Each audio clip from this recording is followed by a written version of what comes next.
After numerous delays, it is time to finally talk about Morpheus. No. Mobius. Nope. Morty. No.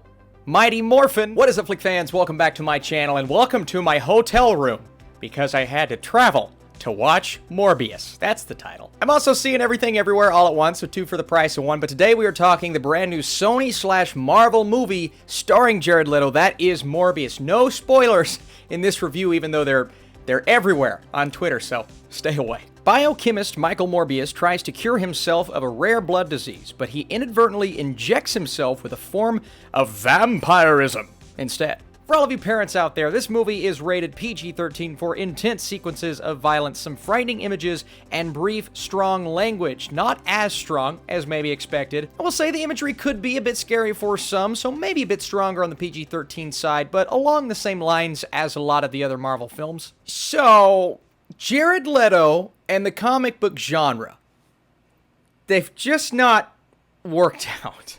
I like Jared Leto. The guy's done some incredible work. I took a picture of him going into the bathroom. There he is. But he just never got his opportunity to shine as the Joker, other than maybe one scene in Zack Snyder's Justice League. Now he gets somewhat of a fresh start with Sony Pictures and their venture into this darker side of the universe. And I say that even referring to Venom, right? Venom was, I guess, a bit darker than what we know from the Spider-Man movies, but it focused on the humor more so than anything else. And I'll say this, I actually enjoyed Let There Be Carnage. Is it a perfect movie? No, but I had some fun with it. So I was going into this with a little bit of enthusiasm, even though part of me was like, I just don't know what the movie's going to be. Walking out, the very first thought I had in my head is, this movie is a missed opportunity. Because, and this is where we hit on the positives, there are a lot of things to like. From the deep dive into the science of it all, even though he is spouting out a bit of mumbo-jumbo at the beginning of the film, he's like, the flim-flam is connecting to the schmoopy and it's not fleebing enough flooble. And like, what? But Michael Morbius is a scientist at his core. He's also a person who makes it his mission to help others. And that is something that the movie does a good job of establishing at the beginning. The kind of caring man that he actually is. There's also a relationship with Matt Smith's character in Milo. They have this friendship that is hit on at the beginning thanks to a flashback. Not really given much after that, but it is almost the basis of what the entire film is about. And those two have a relationship with Jared Harris's character, a relationship that wasn't really fleshed out. You get a tiny bit at the beginning and a tiny bit at the end. That's it. There are a lot of wasted characters and, I'll say it again, missed opportunities in this movie when it comes to hitting on those character traits, what makes them tick, and just how these relationships made Michael Morbius the man or vampire that he is today. Let's talk about the vampire stuff, because I talked about how the science aspect of it was at least interesting. There's also the vampirism element of the film that caught my curiosity at the beginning. I'm like, if they could dive into this even deeper, then I would probably enjoy the tone that this movie's going for. Dark, can be gruesome, right? The action scenes, there are actually a lot of really cool elements with the action scenes. The use of sonar has to be the coolest element of the entire movie. Those were the moments when the CGI worked extremely well for me, and just his showcase of his powers. The power set in general.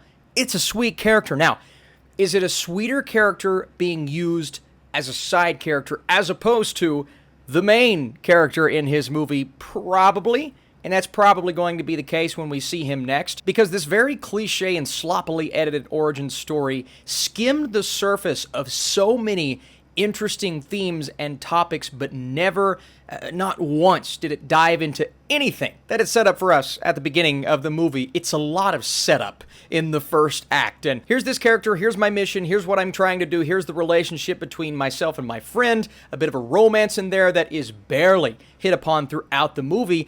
But once they set up all of those things, they forget about all of those things, only focus on 1 or 2 out of the 10 plus elements that are set up at the beginning, and that's all we get for the entirety of the second act of the movie. Even Tyrese Gibson, the 2 police officer investigator characters, they come in every 10 to 15 minutes to say 2 lines without establishing their relationship, without giving them anything to do. No importance whatsoever with those two characters. There's even a hint at the backstory for Tyrese Gibson.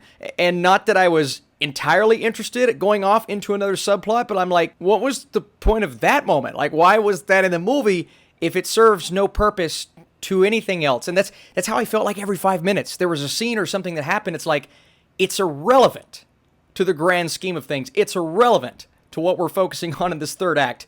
But even that was barely hit upon. Jared Leto's good. Matt Smith is good. I liked their performances, even though at times it feels like Smith didn't entirely know, and I know he said this in an interview, know the type of character that he was playing. But if we would have just focused on that relationship, built that up even more, it's definitely the most fleshed out thing in the entire movie. I think I would have enjoyed the film more so than I actually did, because we'll always go off on a different trail, and whether it be the romance that is, I mean, they do nothing with that. Jared Harris, like I said, a phenomenal actor. They completely forget he's in the movie until they don't, and that moment was...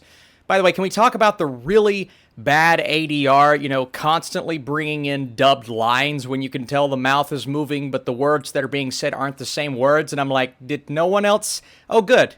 Other people in the theater noticed it. It's my thing. My issues, it's not really with the characters. It's almost entirely the screenplay and the storytelling, because the lines, they're occasionally awkward. They attempt to inject a tiny bit of humor, but because it's so little, it feels out of place with those characters who we don't know anything about because they don't build anyone up. I want to know what happened with the editing. There is no flow to this story whatsoever. We were constantly going in and out of scenes, in and out of moments with strange transitions, cut to a look at the cityscape of New York. We did that like every 5 minutes, it felt like, and then we go to another scene. It's such a choppy experience. It was hard for me to enjoy the story beats that I actually really appreciated, and that's why I keep coming back to that phrase, a missed opportunity from start to finish. Also, the way that they do exposition confuses me, because there were a handful of scenes that warranted it, but we didn't get it, and then other scenes that they're just kind of telling us exactly what's going on, and I'm like, I don't